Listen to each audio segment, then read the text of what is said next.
राजूर येथे हिरडा, पाणी, वीज आणि बुडीत बंधारे प्रश्नी किसान सभेच्या नेतृत्वाखाली सुरू असलेल्या आंदोलनाची आज 5व्या दिवशी यशस्वी सांगता झाली। बाळ हिरड्याची सरकारी खरेदी येत्या हंगामात सुरू केली जाईल। राजूर, कोतुळ आणि शेंडी येथे स्वतंत्र हिरडा बाजार सुरू करण्यात येईल। 15 फेब्रुवारीपर्यंत बाळ हिरडा आधारभाव जाहीर केले जाईल असं प्रशासनाकडून मान्य करण्यात आलं आहे। आदिवासी विकास विभागाचे महाव्यवस्थापक जयराम राठोड यांनी याबाबत लेखी दिला आहे। त्यासोबत भंडारदरा धरणातील पाणी आदिवासी शेतकऱ्यांना पिण्यासाठी आणि शेतीसाठी मिळावे यासाठी भंडारदरा धरणात बुडीत बंधारे बांधण्यात येतील यासाठीचा सर्वेक्षण प्रस्ताव तयार झाला असून याबाबतची प्रस्ताव प्रत किसान सभेला सादर करण्यात आली। आदिवासी भागातील अनेक रस्त्यांचे प्रस्ताव यावेळी मंजूर करण्यात आले। वाड्या वस्त्यांचे रस्ते, वीज, पिण्याचे पाणी याविषयीच्या मागण्या मार्गी लावण्यासाठी यावेळी आंदोलनस्थळी झालेल्या बैठकीत तालुक्याचे तहसीलदार सतीश थेटे, बीडीओ कोल्हे, आदिवासी प्रकल्प अधिकारी राजन पाटील, आदिवासी विकास सोसायटीचे राहुल पाटील, राजूर गावच्या सरपंच पुष्पाताई निगळे, पोलीस निरीक्षक प्रवीण दात्रे यांनी यावेळी चर्चेत सहभाग घेऊन मागण्या मान्य केल्या। किसान सभेचे डॉक्टर अजित नवले यांनी याविषयी माहिती दिली। पाहूयात।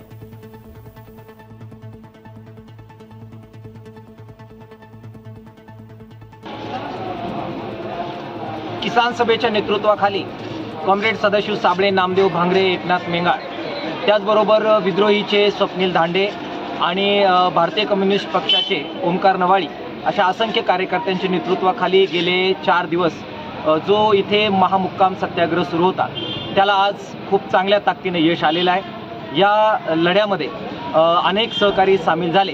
त्यामध्ये मुख्यतः हिरड्याची खरेदी सरकारने सुरू करावी आणि आधारभाव जाहीर करावा ही मागणी आम्ही लावून धरलेली होती। आज नाशिकवरून आदिवासी विकास विभागाच्या वतीने आणि आदिवासी सोसायटीच्या जे प्रमुख आहेत त्यांच्या वतीनं पत्रव्यवहार आपल्यापर्यंत प्राप्त झाला आणि या महिन्याच्या शेवटपर्यंत पूर्ण प्रक्रिया पूर्ण करून 15 फेब्रुवारीपर्यंत अशा प्रकारचा भाव जाहीर केला जाईल आणि ह्या हंगामामध्ये बाळ हिरड्याची खरेदी चालू होईल अशा प्रकारचं लेखी देण्यात आलं। हा या आंदोलनाचा खूप चांगला विजय आहे। दुसरी जी मागणी भंडारदरा धरणामध्ये बुडीत बंधारे बांधून आजूबाजूच्या शेतकऱ्यांना पिण्याचं पाणी द्यावं ही प्रमुख मागणी आम्ही लावून धरलेली होती। त्या संदर्भामध्ये सर्वेक्षणाची प्रक्रिया ही सुरू करण्यात आलेली आहे आणि त्याच्याबद्दलचा जो अहवाल आहे तो वर पाठवण्यात आला। अशा प्रकारचं लेखी आजच्या ह्या आंदोलनामध्ये देण्यात आलेलं आहे। आम्ही आग्रह धरलेला आहे की जो प्रस्ताव तुम्ही दिला तो खुला करा, सर्व ग्रामपंचायतीला, संबंधित विभागांना आणि संघटनांना त्याच्यावर आपली मतं मांडू द्या, त्याच्यामध्ये सुधारणा करा। प्राथमिक अहवालच चांगला गेला म्हणजे बुडीत बंधारे प्रस्ताव हा अधिक अचूकपणाने आपल्याला करता येईल आणि त्या ठिकाणच्या आदिवासींना न्याय देता येईल। या व्यतिरिक्त गायरानाच्या तळाच्या जमिनी आहेत, दारिद्र्यरेषेचे अर्ज आहेत, त्याचबरोबर हिरड्याच्या नोंदी या प्रत्यक्षपणाने 7/12 लावण्याच्या आहेत। याबद्दल खूप सकारात्मक निर्णय माननीय तहसीलदार साहेब इथे आले, आदिवासी विकास प्रकल्पाचे अधिकारी ते सुद्धा या ठिकाणी आले, त्याचबरोबर हिरडा ज्या खरेदी केला जातो त्या संदर्भातले अधिकारी या ठिकाणी आले, त्यांच्या समोर या ठिकाणी बैठक झाली। आपल्या सर्व संघटनांचे काही मित्र सुद्धा या चर्चेमध्ये सहभागी झालेले होते। विशेषतः सतीशराव भांगरे, डॉक्टर संदीप कडलक, आमचे संदीप दराडे असे सुद्धा कार्यकर्त्यांनी सगळ्यांनी या चर्चेमध्ये भाग घेतला। विजेचे अनेक प्रश्न, रस्त्याचे प्रश्न सुद्धा या मंडपामध्ये सोडवण्यात आले। एकंदरीत हा सगळा जो अट्टास सदाशिव साबळे, नामदेव भांगरे आणि या सगळ्या कार्यकर्त्यांनी लावून धरला होता त्याचं एक यशस्वी अशा प्रकारचं समापन झालेलं आहे। या मागण्या मान्य झाल्या, लढतं की मिळतं हे सिद्ध झालं। पुन्हा एकदा श्रमिकांच्या एकजुटीचा विजय झालेला आहे। ज्यांनी सर्वांनी सहकार्य केलं मी त्या सर्वांचा आभार व्यक्त करतो। धन्यवाद। इन्क्लाब जिंदाबाद।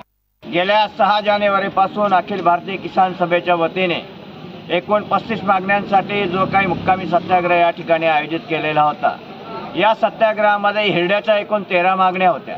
परंतु ते 13 मागण्याबरोबरच या आदिवासी भागामध्ये अनेक गावांमध्ये आजही स्वातंत्र्याच्या 76 वर्षानंतर अनेक आदिवासी बांधव आमच्या अंधारात जगत आहेत। त्या ठिकाणचा विजेचा प्रश्न होता, सडलेल्या पोलचा प्रश्न होता, रस्त्याचा प्रश्न होता। हेही प्रश्न या ठिकाणी घेतले आणि त्याही प्रश्नांचे प्रस्ताव या ठिकाणी आमच्याकडे वीज कंपनीच्या कार्यालयाकडून सादर झाले।